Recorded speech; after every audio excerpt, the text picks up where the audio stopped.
Hey MMA fans, Caged Minds, your host Micah Frankel here doing our predictions for Bellator 67. Got 4 fights to talk about. Season 6, getting towards the end of it. We're going to see some finals coming up here soon. But for this event, we're starting off with a heavyweight qualifier for the next heavyweight tournament. Got the Polish Pitbull, Damian Grabowski, who's 14-1, taking on a bad man, Huckaba, who's 17-4. Both of these guys, like I said, are heavyweights. First thing you need to know, if they connect and they land on the chin, both men have the power to end this fight very quickly. Grabowski, though, 8 submission victories out of his 15 wins. He's coming off of a win just a week ago on the 27th of April, beating Eddie Sanchez in Poland with a second-round Kimura that he got from the full guard, was able to transition and finish it from the top. Not as dramatic as Frank Mir's versus Nogueira, but still effective. Huckaba, he has big hands, he likes to stand, he likes to bang, he likes to give the fans what they like to see. There is the knockout. He has been knocked out himself. Grabowski has only lost, though, via a decision.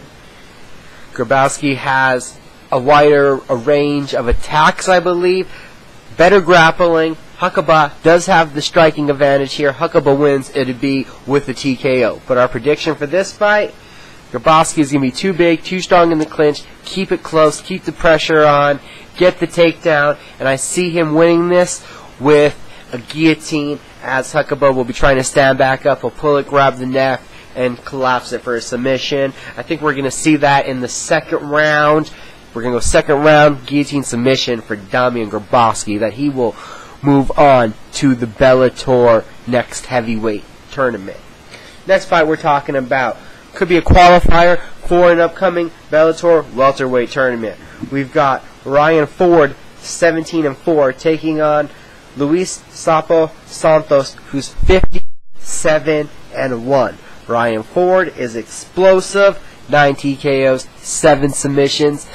In the videos I watched of him, I was unable to see really any of his submission skills. I saw explosiveness, I saw his striking ability. I'm not sure what he looks like off of his back.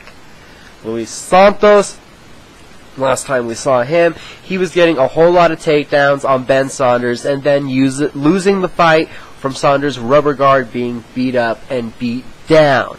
Where do we see this fight playing out? If it ends early and it ends explosively, gotta believe it's going to be Ryan Ford, who will probably win this with a TKO, coming in, being explosive, and being fast. But Santos is a black belt in Brazilian Jiu-Jitsu and in Judo. He does have the ability to control where the fight goes, does have the experience, having about 3 times as many fights as his opponent. Santos, too smart. I think he learns from putting himself in bad positions last time on the guard. And if he did some due diligence on his studying of Ryan Ford, you will see that Ford had a very hard time in his victory over Carl Parisian, only winning that in the 3rd round with a referee stoppage because of a bleeding cut. But really, the judo did dominate him. The throws were taking him off balance. As long as you keep the pressure on, there does seem to be some weaknesses, and I look for Santos to exploit that and to win a unanimous decision. We're going to go with Luis Santos. Now we move back into tournament action. Welterweight semifinal number 1.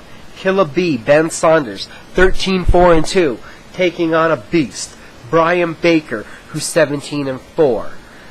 Ben Saunders, he wants to use his range, he wants to use his kicks, and use his striking, or at least we hope he does. The last couple fights we've seen him fall in love with his grappling.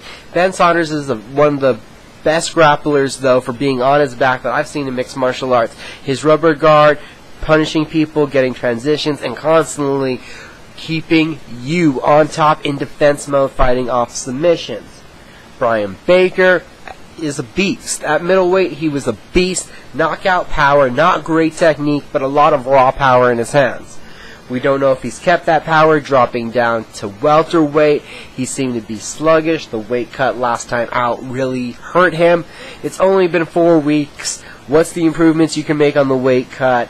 His style, he hurts and jerks a lot, puts out a lot of momentum. In this fight, I really do see it. 29-28, we're going to go to a unanimous decision. Ben Saunders, uses the knees, keep it standing.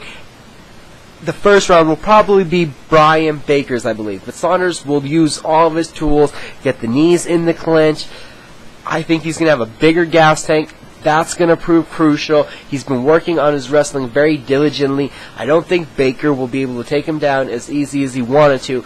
Bryan Baker wins this fight if he's able to get on top, ground and pound, get a TKO stoppage, or just really wear out Saunders for 3 rounds. The longer it stays on the feet, or if Saunders can get that clinch, work the body somewhat. I just don't have the evidence in front of me yet to say that 4 weeks later, Bryan Baker's cardio is going to hold up. I believe Ben Saunders wins this fight. It's going to go to a decision. I'm thinking split decision, actually, on this one. Just that cardio. The first round, I believe, will go for Baker. The second round is going to be really close.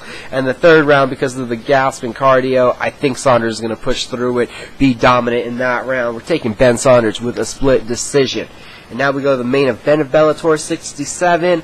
Akihro Gono, his 32-17-7 record, coming over from Japan to take on the 9-0 Bellator lightweight champion of the world, Michael Chandler. Gono can finish fights. He likes to strike. You put him in a position on his back, he will go for the submissions. The difference in this fight, Michael Chandler's a wrestler. If Gono starts to get the better on the feet, which he'll be looking to work the kicks and try to take out the legs, slow the movement of Chandler. Chandler, younger, stronger, faster, better wrestling ability. If he feels any threatened on the feet, this fight will be 3 rounds on Gono's back. Chandler will keep him there. So we could see a unanimous decision if he doesn't put Gono away. That lead right hook of Michael Chandler's is something to be wary of. We saw the damage it did to Eddie Alvarez. And just think of the growth that we'll see from Chandler since that Alvarez fight. I'm thinking he comes out, dominates this fight. It's going to be a unanimous decision. Chandler's boxing, he's going to be more crisp. He'll change levels, he'll get that takedown, and he'll end every round, about the last 2 minutes, I bet, on top. We're going to see a unanimous decision and domination by Michael Chandler. This has been the Caged Minds predictions for Bellator 67. Hit us up on Facebook and Twitter. Check out isno_net.co.uk for all of our written predictions and to keep up on the recaps for all of your UFC and Bellator needs. This has been Caged Minds. Uncage the warrior within yourself, and have a good night.